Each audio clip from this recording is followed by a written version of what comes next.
Pozdrav svima! Dobrodošli u još jednu emisiju podcasta Školski život. Krenimo redom. Danas je prekrasan dan, baš sam se dobre volje probudio. Došao sam u školu, pozdravio sam prijatelje, izmijenili smo nekoliko novosti i onda nam je sinulo. Danas imamo informatiku. To će biti zanimljivo opet.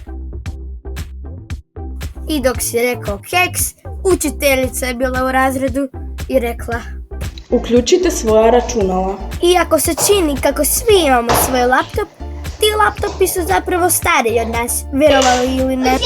Ubrzo je nastala drama. Učiteljica moja miš ne radi. Učiteljica mi nije računalo prazno. Učiteljica mi je računalo šteka. Učiteljica, ja nemam tipku računalu. Učiteljica, ja nemam interneta. Učiteljica, meni nešto izašlo. Učiteljica, ja imam ruku na računalu. Čak je i Rafael bio izvan sebe, a on je uvijek smiren. Izbila je svađa jer je 5 učenika radilo na jednom računalu. Na kraju se učiteljičino računalo nije htjelo pokrenuti, pa je bilješke morala zapisati u svoju bilježnicu. Ali Lovro se dosjetio. Čuo sam za HEP natječaj za male genijalce, pa možemo osvojiti nova računala. Imam izgledati! Moram prijaviti!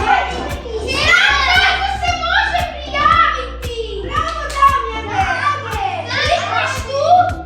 Na kraju sam otišao kući, pun nade da će napokon i naša škola dobiti nova računala uz pomoć HEP-a.